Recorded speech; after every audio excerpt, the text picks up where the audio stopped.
savez, en P3, nous accueillons notre invité du samedi 20h. Ce soir, William Régeau. Pour son livre « Maman, est-ce que ta chambre te plaît ? Survivre en maison de retraite » aux éditions privées. Toujours en compagnie de Jean Dujardin et de Pierre Bénichou. Alors, William Régeau, bonsoir. Vous êtes ici parce que vous avez été infirmier en maison de retraite. Rassurez-vous, Pierre, il n'est pas là pour vous. Non, ne partez pas. Non, parce qu'il n'a pas beaucoup bu là, pendant l'émission. Est-ce qu'il y a un risque de déshydratation? Non. Alors, William, vous avez écrit un livre bouleversant sur les maltraitances dont sont victimes les personnes âgées dans les maisons de retraite. Et votre livre est remis au cœur de l'actu avec l'affaire de l'établissement Les Colombes à Bayonne. Et quand on lit ça, on comprend pourquoi Drucker ne veut pas décrocher, quoi. C'est sûr. Arlette Chabot. Il ne veut pas se retrouver en maison de retraite.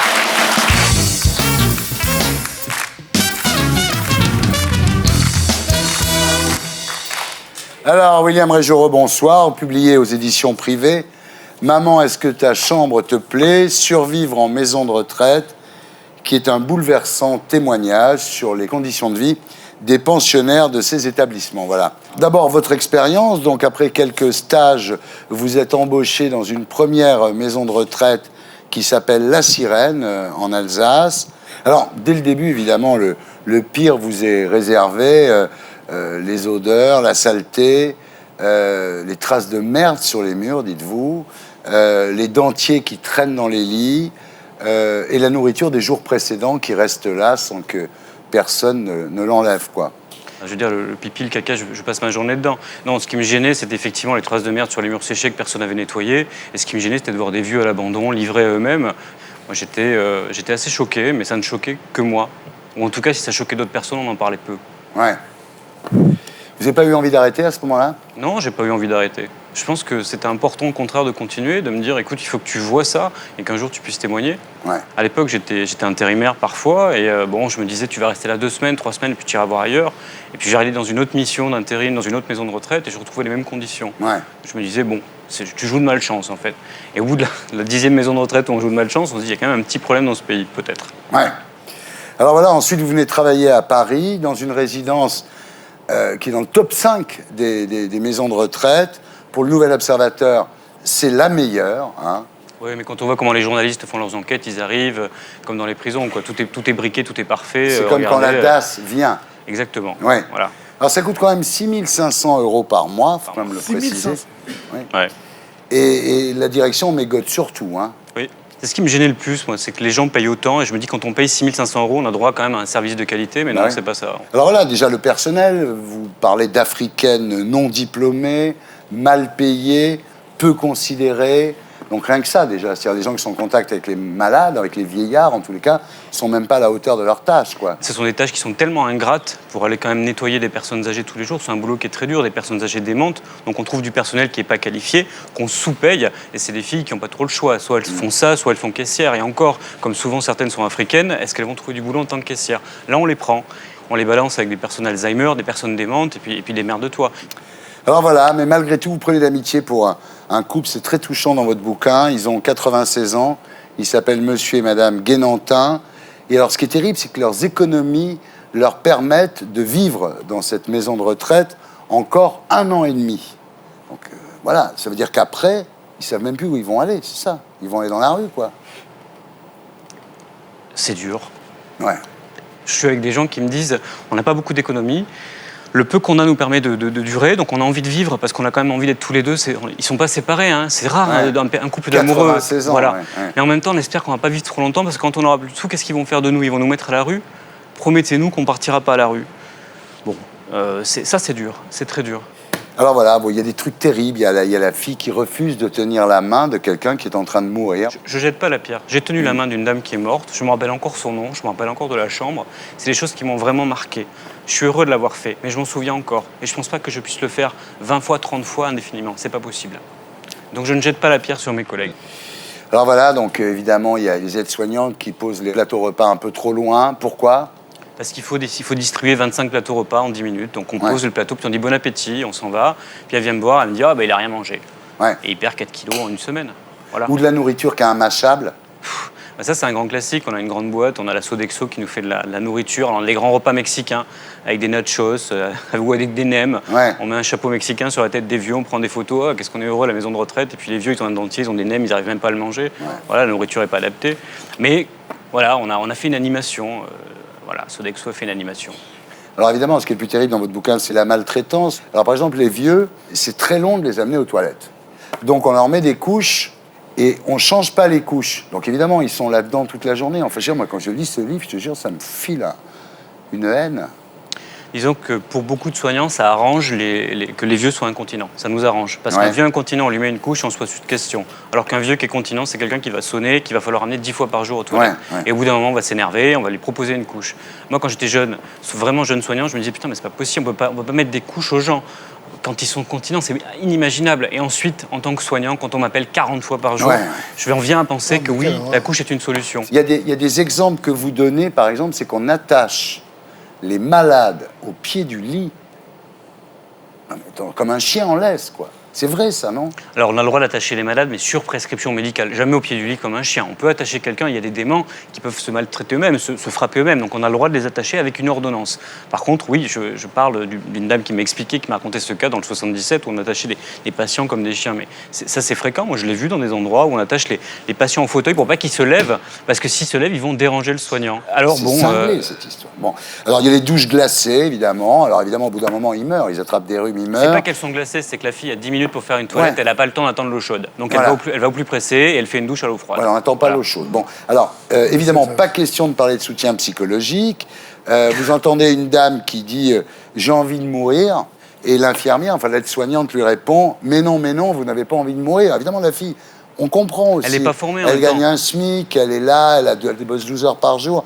On comprend tout, là. Mais putain, merde, quoi. Et alors, le pire, moi, je trouve la cerise sur le gâteau, c'est la dame qui dit « Moi, j'étais plus heureuse à Auschwitz ». Quand même l'entendre, ça. Parce qu'à Auschwitz, on pensait qu'on allait s'en sortir. C'est-à-dire qu'à Auschwitz, on pensait qu'on allait battre les Allemands et qu'ils allaient ouvrir les camps et qu'on allait s'en sortir. Là, je n'ai pas d'espoir de m'en sortir, quoi. C'est inimaginable. C'est inimaginable.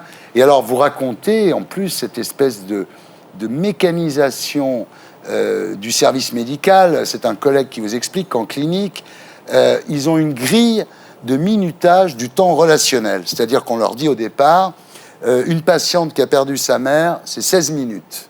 Ça. Une patiente qui a perdu un enfant, c'est 27 minutes. Tout est rationalisé.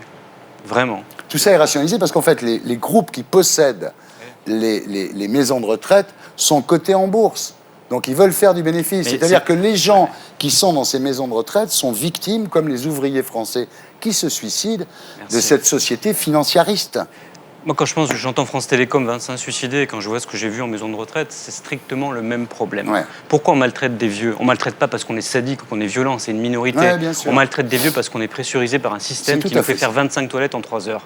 Chez France Télécom, ils n'ont pas de vieux à maltraiter, alors ils se suicident.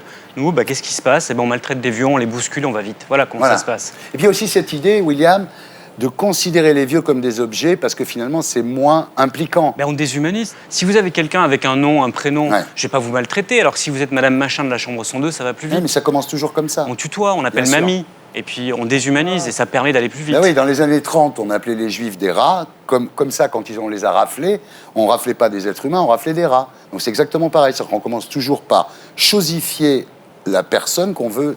Enfin, c'est terrible. Bon, alors maltraitance aussi de la part des familles, évidemment, pour des questions d'héritage. Il y en a qui veulent accélérer la mort, il y en a qui veulent la ralentir parce que ça les arrange. Et vous racontez un truc terrible, c'est qu'il y a des gens qui proposent à des aides-soignants de les payer pour euthanasier leur mère ou leur père, parce que finalement, ça les arrange, quoi. Je l'ai entendu, moi. J'ai un monsieur qui m'a dit on avait prévu avec maman de finir sa vie en Suisse, dans une association, il l'aurait euthanasié. On peut plus y aller, maman est trop fatiguée, combien vous voulez pour tuer maman? Je dis, je peux pas faire ça. Non mais combien? Allez-y, je sais combien vous gagnez, je vous donne 6 fois, 10 fois ça. Je dis, mais je peux pas, monsieur, c'est pas une question d'argent, c'est une question de courage. D'abord, je n'oserais jamais le faire, et ensuite, toutes les conséquences que ça va avoir judiciairement, et même sans parler de judiciaire, comment je vais supporter d'avoir tué quelqu'un une fois dans ma vie? Et donc, je vois cette dame qui a besoin de mourir, qui veut mourir, et qui le dit tous les jours, je veux mourir, et je ne peux rien faire. Légalement, je ne peux pas le faire. Et alors, on est là, qu'est-ce qu'on fait? Rien. Qu'est-ce qu'on fait? Rien.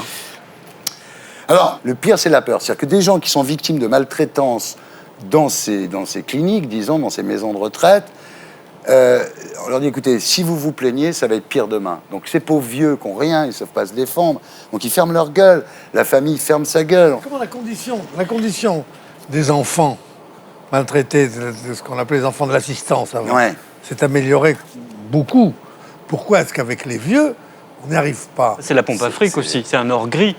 On a plus d'argent quand on cote en maison de retraite en bourse qu'en investissant dans le pétrole. Les vieux, c'est une sorte de pétrole qui ne va jamais s'arrêter de couler. Il y a tellement de fric à se faire. Il faudrait presque du sur-mesure à chaque fois pour chaque personne, et c'est impossible, on le sait bien. Moi, ma grand-mère qui est Alzheimer au dernier degré, je veux dire, elle ne se nourrit plus. Elle est dans une maison de retraite? Maison de retraite, oui, absolument, dans le nord de Paris. Et oui, je m'inquiète là maintenant, pour le coup. Est-ce que tu as le sentiment, quand tu vas la voir, qu'elle est victime de mauvais traitements? Non, je pense pas à ça. Non, on me dit elle est tombée. La dernière fois, effectivement, elle avait un œil au beurre noir. Elle est tombée.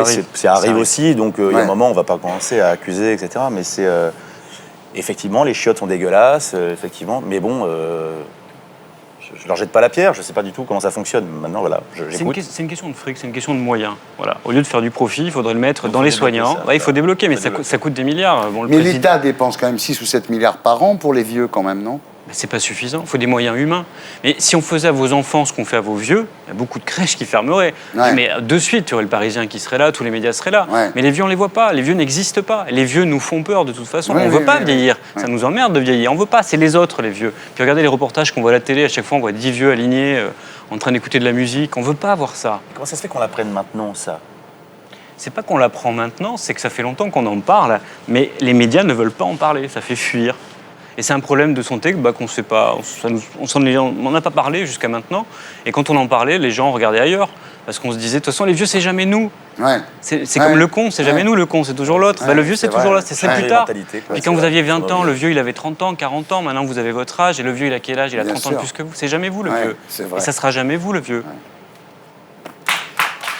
Et pour être sûr de ne rien rater de Inarditube, abonnez-vous et mettez un pouce bleu.